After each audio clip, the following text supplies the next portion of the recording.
नमस्कार, मैं वैष्णवी चौहान और आप देख रहे हैं सुदर्शन न्यूज। आपका स्वागत करती हूँ आपका राज्य आपकी खबर में। खबरों की तरफ रुख करेंगे। फर्रुखाबाद में गंगा दशहरा पर्व को लेकर प्रशासन पूरी तरह अलर्ट मोड पर नजर बनाए हुए है। बता दें कि लाखों श्रद्धालुओं के गंगा स्नान को देखते हुए जिलाधिकारी डॉक्टर अंकुल लाठर ने एडीएम अरुण कुमार और अपर पुलिस अधीक्षक गिरीश कुमार के साथ प्रमुख गंगा घाटों का निरीक्षण किया। प्रशासन ने घाटों पर बैरिकेडिंग, प्रकाश व्यवस्था, पेयजल और शौचालय की बेहतर व्यवस्था सुनिश्चित करने के निर्देश दिए हैं। वहीं नाव संचालन के दौरान लाइफ जैकेट पहनना अनिवार्य किया गया है।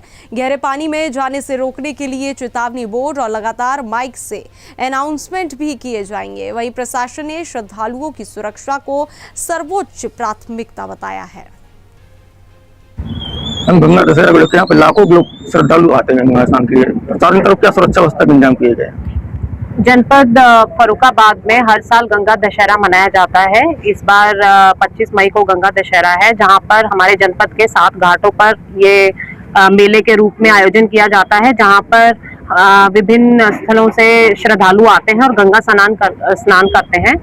उसी के तहत आज पंचाल घाट पे, जहां सबसे ज्यादा भीड़ होती है, 1.25 लाख से 1.5 लाख तक की भीड़ होती है, वहां पर निरीक्षण किया गया था, जहां पर लाइट, शौचालय, बिजली संबंधित सभी व्यवस्थाओं का निरीक्षण किया गया। यहाँ पर जो बोट्स हैं उनको भी देखा गया और ये निर्देशित किया गया कि कोई भी व्यक्ति बिना लाइफ जैकेट के बोट पे नहीं जाएगा। गोताखोर की व्यवस्था यहाँ पे की गई है। सीसीटीवी कैमरा भी यहाँ पर लगाए गए हैं ताकि जो आने वाले लोग हैं उनकी सुरक्षा संबंधित सभी गतिविधियों पर एक नजर रखी जा सके। फर्रुखाबाद में निजी अस्पताल की जांच करने पहुंचे सीएमओ पर हमला होने का सनसनीखेज मामला सामने आया है। मसैनी रोड स्थित एसएस अस्पताल में इलाज के दौरान महिला की मौत के बाद सीएमओ अवनिंदर कुमार जांच के लिए पहुंचे थे। जांच के दौरान ऑपरेशन थिएटर अमानक मिलने पर कार्रवाई शुरू की गई। तभी अस्पताल संचालकों और भीड़ ने सीएमओ की गाड़ी घेरकर अभद्रता की। किसी तरह जान बचाकर सीएमओ वहां से निकले और पूरे मामले की जानकारी जिलाधिकारी डॉक्टर अंकुल लाठर को दी।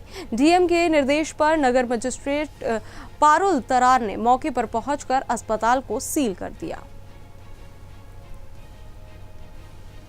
सूखा की मौत के बाद जांच करने पहुंचे मुख्य चिकित्सा अधिकारी का भीड़ ने घेराव कर लिया और उनके साथ अवस्था की है। मुख्य चिकित्सा अधिकारी बात करेंगे, किस तरह से क्या घटना हुई थी सर? ऐसा हुआ जैसे मुझे पता लगा, एसएस हॉस्पिटल मसैनी पे है, वहाँ किसी महिला की मौत हुई थी। तो पहुंचा वहाँ जाके तो पुलिस भी थी और भीड़ थी बहुत सारी।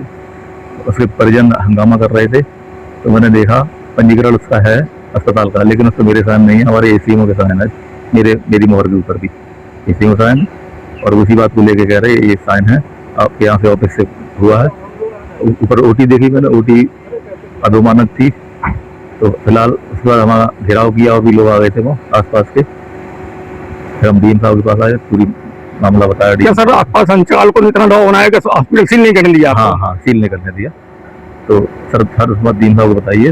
अभी टीम जा रही है हमारी कार्रवाई करने के लिए सिटी मजिस्ट्रेट के दफ्तर में। नर्सिंग होम में सूखा की मौत के बाद आजमगढ़ के गंभीरपुर थाना क्षेत्र के गोमाटिया हरिजन बस्ती में शनिवार सुबह बुजुर्ग दंपत्ति की संदिग्ध परिस्थितियों में मौत से सनसनी फैल गई। 80 वर्षीय श्यामलाल और उनकी पत्नी बसंता देवी का शव उनके कमरे में मिला। घटना के बाद परिजनों ने जहर देकर हत्या का आरोप लगाया है।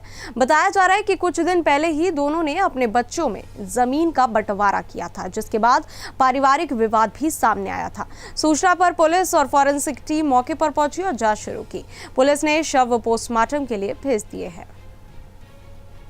राजू नाम है। कहाँ के रहने वाले हैं? गोमाडी। थाना कौन सा पड़ता है? गंभीरपुर। क्या मामला है, आज आप लोग यहाँ आए हैं पोस्टमार्टम? सर ऐसा है कि दादी बाबा 4 लड़के थे। अच्छा।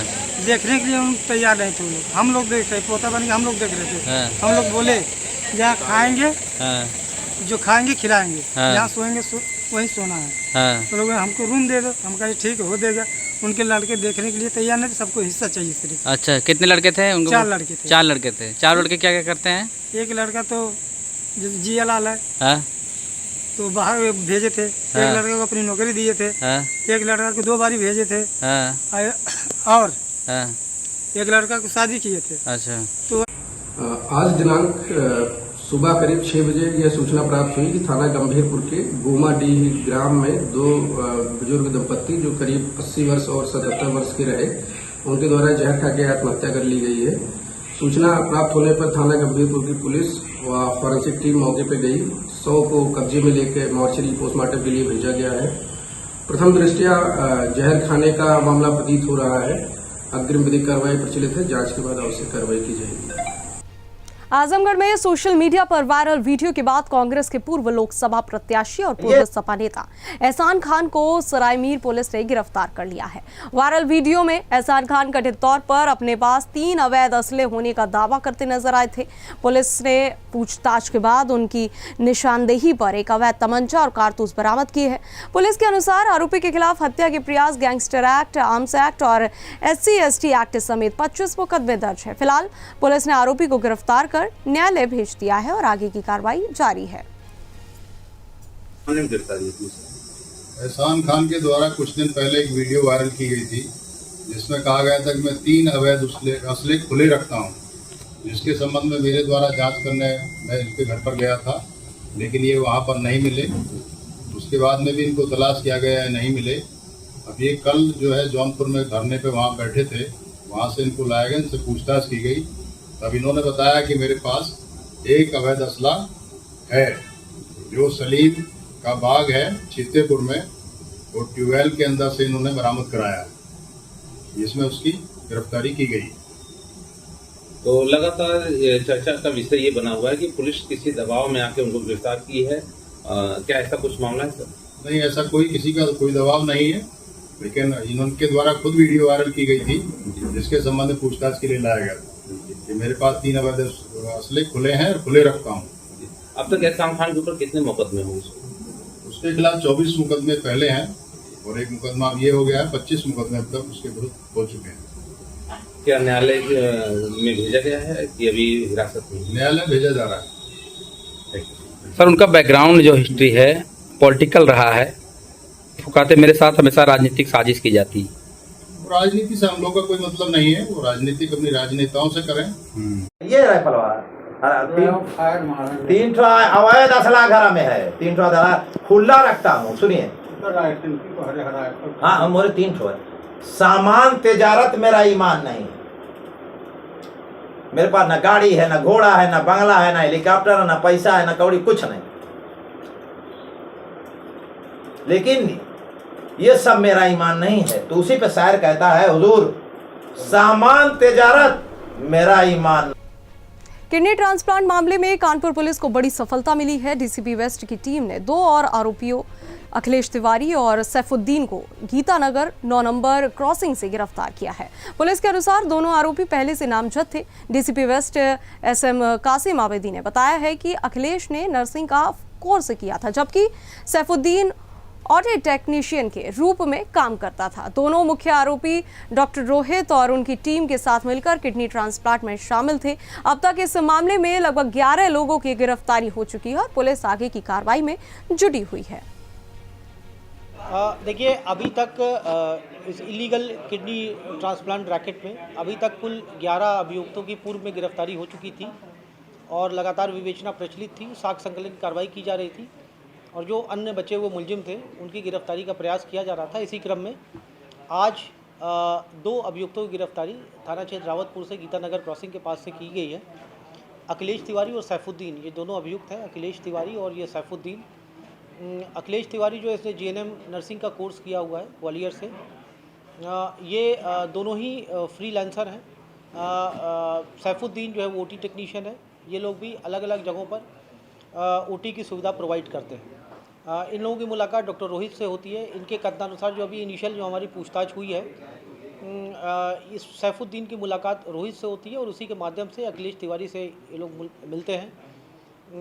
ये लोग यहाँ पर कानपुर में जो डॉक्टर आहूजा हॉस्पिटल में जो ऑपरेशन हुआ था उसमें उस टीम में ये लोग भी शामिल थे और जो OTs की जो सुविधा प्रोवाइड कराई जाती थी उसमें ये लोग शामिल किए थे। इनको डॉक्टर रोहित द्वारा इनसे संपर्क करके इनको यहाँ लाया गया था। इसके बदले में इनके कथनानुसार इनको 50,000 रुपये मिले थे। एक पर ऑपरेशन इनको 50,000 रुपये मिलते थे।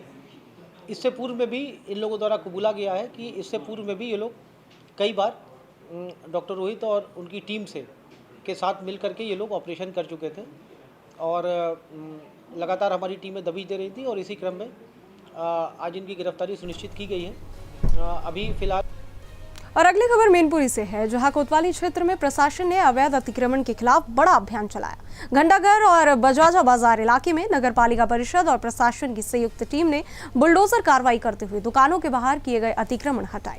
इस दौरान कई दुकानदारों के चालान भी किए गए और भविष्य में दोबारा अतिक्रमण न करने की सख्त चेतावनी दी गई। कार्रवाई के दौरान बाजार क्षेत्र में अफरा तफरी का माहौल देखने को मिला। मौके पर नगर पालिका अध्यक्ष वरुण मिश्रा, ईओ नगर पालिका और सीओ सिटी संतोष कुमार सिंह मौजूद रहे तथा पूरी कार्रवाई की निगरानी करते नजर आए।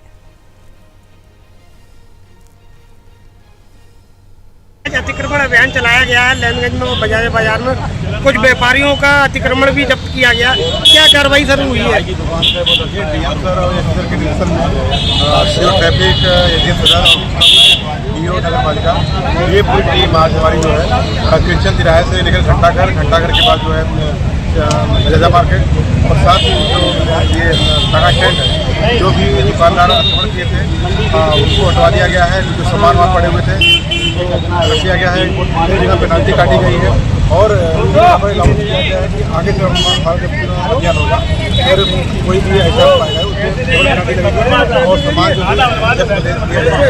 इससे जो पब्लिक है उनका व्यापारी की जाएगी तो तमाम हमारा प्रयास है कि ये पूरे जो पब्लिक है आराम से आए और सामान लें और दुकानदार को जाम जो स्थायी भड़ लगी उनके लिए क्या कार्रवाई होगी?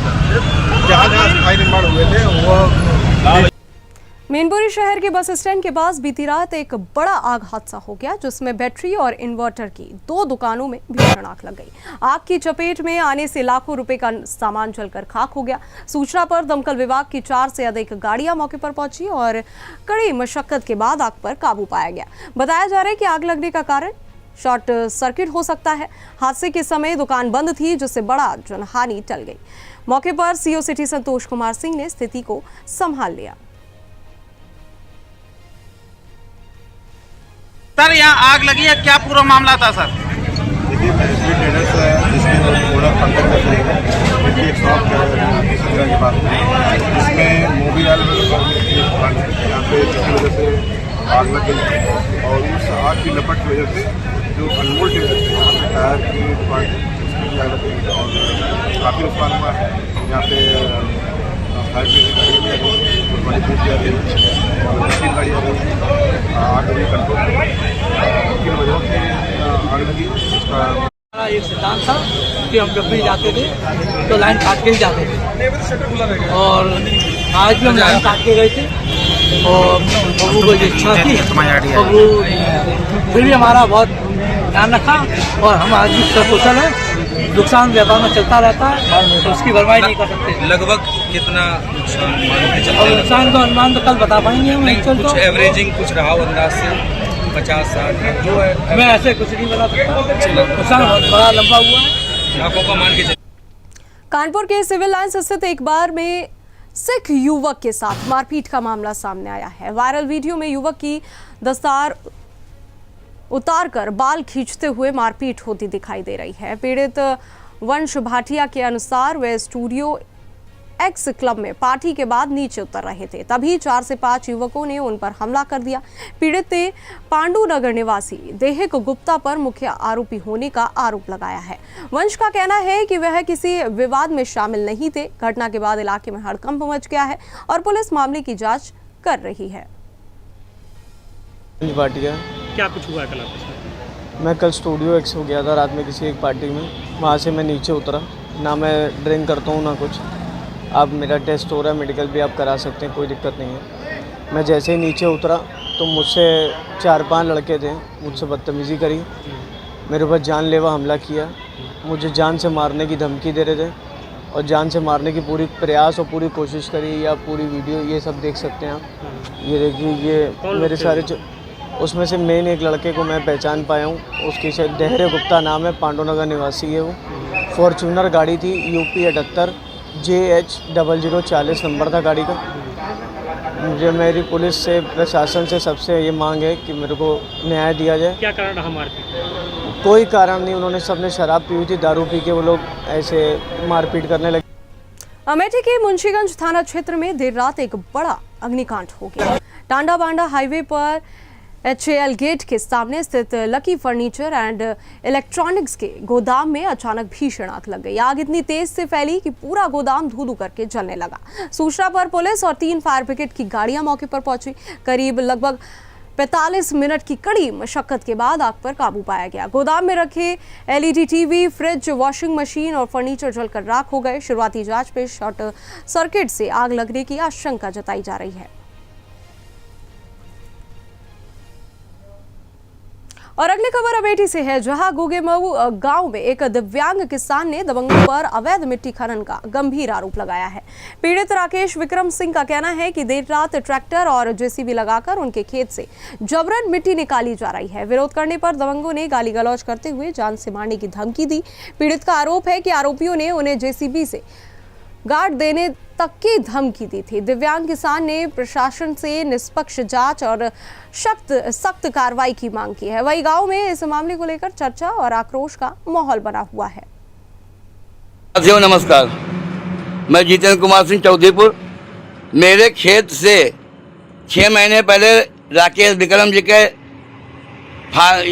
रोड किनारे बना हुआ है होटल और मैजिक लॉन तथा जो बना हुआ है गोदाम, उसके लिए गुड्डू सिंह के द्वारा मिट्टी निकलवाई गई ट्रक के माध्यम से। मुझसे कहा गया तो मैंने कहा कि भैया मैं मिट्टी कैसे निकाल दूंगा, यहाँ गड्ढा हो जाएगा। तो उन्होंने कहा कि गड्ढा हो जाएगा तो गड्ढा हम पटवा देंगे। और उसके बाद में वहाँ से मिट्टी ट्रकों द्वारा निकाल करके लेके गए और अपना काम कर लिया। मेरा खेत पटवाया नहीं गया।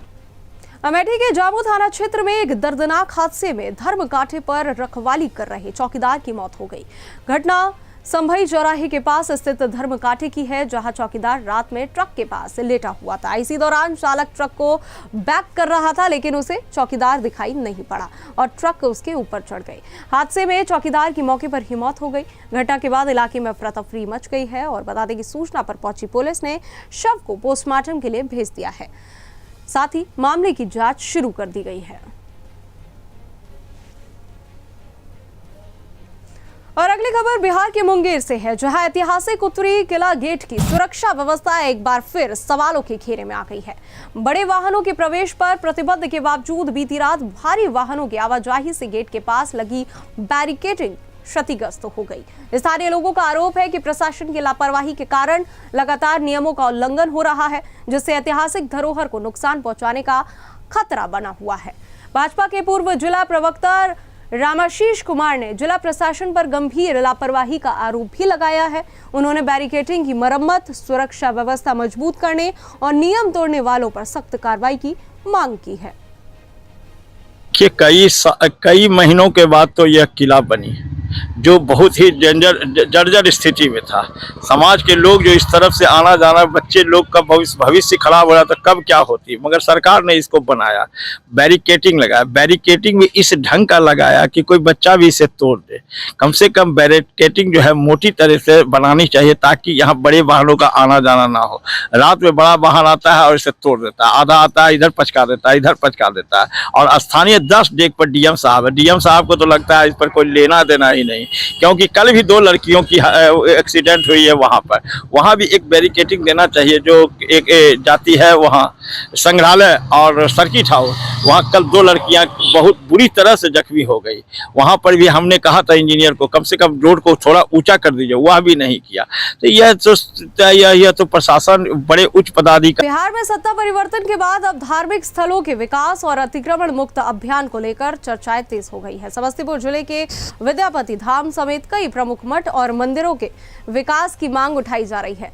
सामाजिक कार्यकर्ताओं का कहना है कि रोसड़ा कबीर मठ, खुदेश्वर स्थान धाम और विमलेश्वर महादेव मंदिर, साथ ही पांडव स्थल जैसे धार्मिक स्थलों को आधुनिक इंफ्रास्ट्रक्चर से जोड़ा जाए। उनका मानना है कि इन स्थलों के विकास से धार्मिक पर्यटन बढ़ेगा और युवाओं को सांस्कृतिक एवं शैक्षिक वातावरण मिलेगा। साथ ही सरकार से धार्मिक विरासत संरक्षण को प्राथमिकता देने की मांग की गई है। इस मंदिर के आसपास में दुर्गा माता मंदिर का है एक परिसीमन, उसके अलावा शनि देव भी हैं, हनुमान जी और ये भोलेनाथ दोनों एक कैंपस में हैं।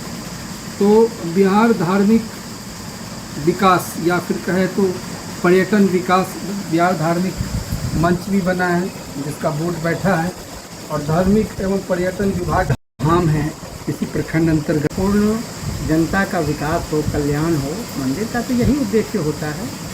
इत्तेफाक से कह लें या जो भी कहें, यहाँ से उप मुख्यमंत्री जी हमारे विधायक हैं ही, उनसे भी पहले चर्चा होती है। गृह राज्य मंत्री नित्यानंद राय जी यहीं से सांसद जी बिल्कुल बिल्कुल, गृह राज्य मंत्री भी यहाँ आ चुके हैं, हमारे विधायक जी भी यहाँ आ चुके हैं। कई कार्यक्रमों में उन लोगों के संयोजन रहे हैं। तो ये मानसिक तौर पर अगर देखेंगे तो मुख्य रूप से विवाह, संतानहीनता ये एक बड़ी समस्या रही है।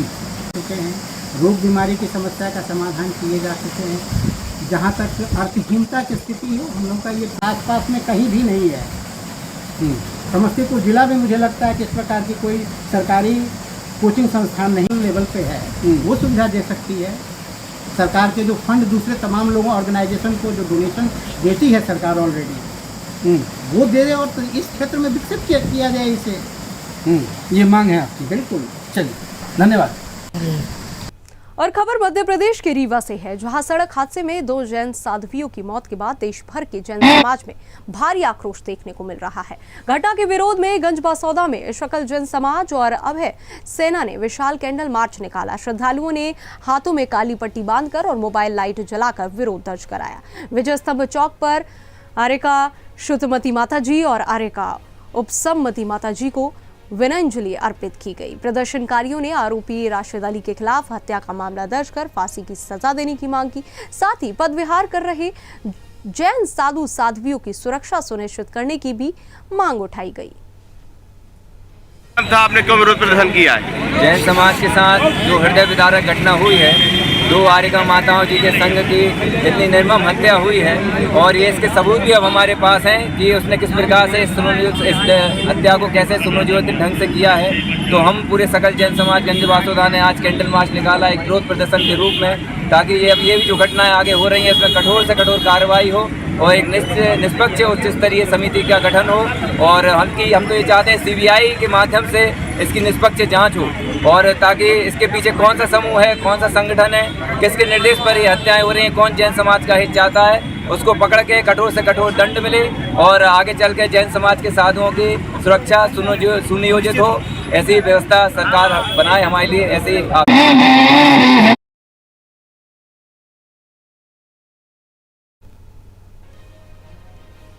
मध्य प्रदेश के सिद्धि जिले में अंधी हत्या की सनसनीखेज मामले का पुलिस ने खुलासा कर दिया है।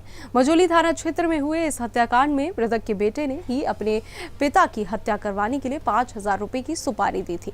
पुलिस जांच में सामने आया कि पारिवारिक विवाद और पिता के व्यवहार से परेशान बेटे कमल भान अगरिया ने अपने साथियों के साथ मिलकर हत्या की साजिश रची। आरोपियों ने राजभान अगरिया की हत्या कर शव को जंगल के सूखे कुएं में फेंककर आग लगा दी थी। वहीं पुलिस ने तकनीकी और वैज्ञानिक जांच के आधार पर 10 आरोपियों को गिरफ्तार कर लिया है। गांव है करवई का एक पड़ोखा टोला है। पड़ोखा टोला में 19 तारीख को सूचना आती है कि पास के जंगल में एक सूखे कुएं में एक व्यक्ति की लाश पड़ी हुई है, और उस पर से पुलिस जो है तत्परतापूर्वक जो है वहाँ पहुँचकर ये पता करती है तो ये ज्ञात होता है कि वहाँ पड़ोखा टोला के रहने वाले राजवन अगरिया, इसकी पहचान की गई मृतक के रूप में। और वो लाश को जब अंदर करीब वो 25-30 फीट अंदर कुएं से निकाला गया, सूखा हुआ कुआं था, वो जली हुई निकली। उसको लगा कि जली हुई। चित्तौड़गढ़ में ऑनलाइन गेमिंग और कथित सूदखोरी के जाल में फंसे बीटेक छात्र ने टॉयलेट क्लीनर पीकर आत्महत्या का प्रयास किया। चंदेरिया थाना क्षेत्र के हाउसिंग बोर्ड निवासी 20 वर्षीय प्रियांशु विश्वास उर्फ राज को गंभीर हालत में जिला चिकित्सालय में भर्ती कराया गया, जहां उसका इलाज जारी है। परिजनों के अनुसार छात्र ने मां से लगभग 60 से 75 हजार रुपए मांगे थे, लेकिन पैसे नहीं मिलने पर उसने ये कदम उठा लिया। परिवार का आरोप है कि युवक ऑनलाइन गेमिंग और सूदखोरी नेटवर्क की दबाव में था। पिता ने पुलिस पर शिकायत दर्ज नहीं करने का भी आरोप लगाते हुए मामले की निष्पक्ष जांच की मांग की है। मेरा नाम प्रशांत विश्वास है। मेरा बच्चे का नाम प्रियांशु विश्वास है। मैं बच्चा को उदयपुर से बीटेक कर रहे थे CS कंप्यूटर साइंस में, लेकिन वो कोई गेमिंग हो, कोई छट्टा हो, उसमें वो फंस गया फिर उसके लिए मैं उनको कुछ दिन पहले एक बाइक और लैपटॉप खरीद करके भी दिया था, वो भी सूदखोर ने वो लैपटॉप और बाइक भी छीन लिया। आज मैं जाकर उसको घर में लेके आया, लेके आने के बाद वो आके पैसा मांग रहा है, 65,000 देना है, 2 दिन बाद फिर 3 लाख देना है। ऐसे पैसा का डिमांड उसको बहुत पहले से ही बढ़ रहा था। मैं देने का मेरा ये नहीं था, इसके लिए वो बातचीत में वो जहर दे दी। अभी ठीक है, मैं हॉस्पिटल में एडमिट कराया। मेडिकल में थाना में कंप्लेंट करने के लिए भी गया था, थाना वाला मेरा कंप्लेंट भी नहीं लिया था। साइबर में भी पहले मेरा अकाउंट से पैसा नहीं। चित्तौड़गढ़ जिले के गंगरार क्षेत्र के फागड़िया गांव में भील समाज के मकानों पर बुलडोजर कार्रवाई के बाद विवाद गहरा गया है। पीड़ित परिवारों ने आरोप लगाया कि कुछ लोग जेसीबी लेकर पहुंचे और उनके मकान व बाड़े तोड़ दिए गए। विरोध करने पर जाति सूचक गालियां देने और मारपीट और धमकी देने के आरोप भी लगाए गए हैं। भील समाज के लोगों ने उपखंड अधिकारियों को ज्ञापन सौंपकर दोषियों के खिलाफ SC/ST एक्ट के तहत कार्रवाई की मांग की है। वहीं दूसरी ओर कार्रवाई करने वाले लोगों का कहना है कि सरकारी भूमि से अतिक्रमण हटाया जा रहा था। फिलहाल गांव में तनाव का माहौल बना हुआ है। लेकिन गांव की लुगाया लोग मेरे को परेशान करती है। मैं हेडपंप पे पानी ले जाती हूँ तो मेरे को कहती है कि बिलन चार्ज या क्या लेना है। मेरी मटकी फोड़ देती है, मेरे को भगा देती है। मेरे घर के अंदर मेरी बकरियां बंदी तो जेसीबी की लगा कर मारी बकरियां फाड़ के थोड़ा भागी। मैं जेसीबी की आड़ी उभी रही तो मैंने क्योंकि तेरे को भी पीठ भगाई देंगे। यहाँ क्या करूं, मैं छोटा बच्चा ने लेन बाहर पड़ी रही हूँ। मैं रांडी हूँ, कोई मैं मार माटी नहीं है, मैं बधवा हूँ, कोई भतीजा बड़े पड़ी हूँ। मैं जो मारे कोट फाटा सब दान मारे नेम की गिरा तुम पैसा में जाऊँ कहाँ है। सरकार में कोई हमारा बिल जाएगा क्या, बिल जाएगा कोई दड़ी नहीं। मेरा नाम गोपाल बिल है, मैं गांव फागने से रहने वाला हूं। और आज सुबह करीब 10 बजे ये गांव वालों ने आकर हमारे परिवार को उजाड़ने की कोशिश की, उजाड़ दिया और हमारे घरों को तहस-नहस कर दिया। हमारी 4 दीवारें सब कुछ डाल दी। हम लोग उन्हें हाथ जोड़ के विनती की क्या है, समझ करो हमारे साथ क्या है। तो उन लोगों ने हमारे साथ धक्का मुक्की की और मेरे साथ गाली गलौज करके हमारे माता बहनों की धमकी दी। और अमेठी पुलिस के ऑपरेशन चक्रव्यूह अभियान के तहत मुसाफिर खाना पुलिस को बड़ी सफलता मिली है। पुलिस ने गैंगस्टर एक्ट में वांछित 20,000 रुपए के इनामी समेत 2 शातिर चोरों को गिरफ्तार किया है। आरोपियों के कब्जे से 4 चोरी की मोटरसाइकिलें और 1 मोबाइल फोन बरामद किया गया है। पकड़े गए आरोपियों की पहचान रोशन अहमद और आकाश गुप्ता के रूप में हुई है। पुलिस पूछताछ में दोनों ने कई वाहन चोरी की घटनाएं कबूल की है। पुलिस के अनुसार आरोपी चोरी की बाइक की नंबर प्लेट बदलकर बेचने की फिराक में रहते थे। दोनों आरोपियों को गिरफ्तार कर न्यायालय भेज दिया गया है।